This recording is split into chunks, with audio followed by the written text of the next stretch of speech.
Ladies and gentlemen, welcome to COD Zombies HQ. Now that Black Ops 4 is out, we've gotten a chance to dive into the mode, look in depth at the features and mechanics of this version of Zombies, and realize that there is a whole lot of features that Treyarch doesn't actually tell you about within the game mode itself. So in this video, we're going to be going over 7 secret features of Black Ops 4 Zombies that Treyarch didn't tell you about. So let's kick things off with our first feature, and that is the hidden ability of the Path of Sorrows specialist weapon for the Ether storyline within Zombies. The Path of Sorrows is another name for Takio's Katana. When you actually use the Katana, and this is not listed anywhere within the menus of Black Ops 4, while the Katana itself is active, if you're playing in a co-op game, all of your teammates will actually gain the ability of Speed Cola, meaning they will be able to reload much faster while your Katana is active. Now that Treyarch removed the Speed Cola perk from the game, the hidden ability of the Path of Sorrow specialist weapon seems to be one of the only ways you can actually get to reload quicker within Black Ops 4 Zombies. Moving on to our second hidden feature, when you pack-a-punch a weapon in Black Ops 4 Zombies, it increases the damage of the weapon itself, but there is a way to increase damage even further. And the way you do this is by repack-a-punching the weapon. When you repack-a-punch the weapon the first time, the damage of the weapon increases by 25%. When you repack-a-punch it the second time, the damage increase is 50%, so it goes up in 25% increments, meaning that when you repack-a-punch the weapon 4 times, it ends off with double damage from that weapon's base pack-a-punch stats. If you played Black Ops 2 or 3, this basically means that that specific weapon that you repapped 4 times now has double tap on it, meaning it does double damage from the base weapon's value. You'll know you fully pack-a-punch the weapon when the cost to actually repap it is no longer 2,500 points, it's less than that. That means you've fully papped your gun, you're good to go. Moving on to our third feature that you might not have been aware of, it has to do with the perk Bandolier Bandit. And that is when you receive the perk for the first time, it not only increases your ammo capacity, it gives you the amount of ammo that it increased it by. Meaning that if Bandolier Bandit increased your ammo reserve, let's say by 60 rounds, it will give you those 60 rounds when you get the perk. So if you're ever in a pinch and you think you might be able to get a max ammo next round, but you don't want to buy actual ammo for the weapon, you can buy Bandolier Bandit to increase your ammo reserve and also get a little bit of extra ammo on top, which is nice. And moving on to our fourth hidden feature, the Carpenter power-up now has a new ability within Black Ops 4. And that is where usually the Carpenter will give you some points and repair all the barriers on the map.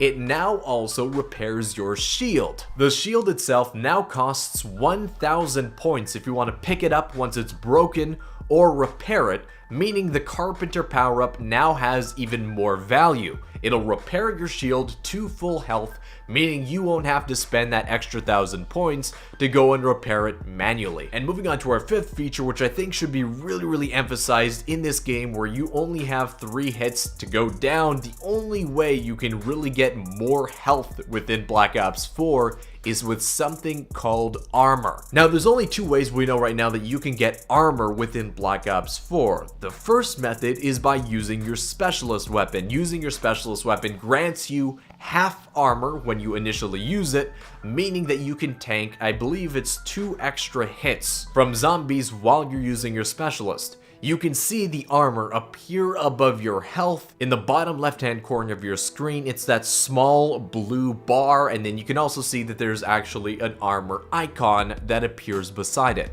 The second way to get armor is by using the Stone Cold Stronghold perk. What this does is when you stand still for a few seconds, it creates a ring, a circle around the player in which you can kind of maneuver in, and while you're in that circle, it grants you armor as well as extra weapon damage. This makes you much more tanky, harder to take down if you're playing a holdout style game like I am here on Classified within the elevator. Here's hoping that there'll be other ways to actually obtain armor within Black Ops 4 that we just haven't figured out yet to kind of compensate for the really punishing 3-hit down system. But moving on to our 6th feature, and that is the perk modifier. In the 4th perk slot in the created class, so that would be the tonic within the ether storyline and the Odin within the chaos storyline, you actually have the ability to add a little bit of extra feature to that perk. You can get the details on what that modifier is by searching through each of the actual perks while you're actually choosing your tonic or Odin perk. But there is a catch, and that catch is that perk will be 1,000 points more expensive than it would be if you had it in any of the other spots. So for example, Mule Kick in the tonic slot will cost 5,000 points.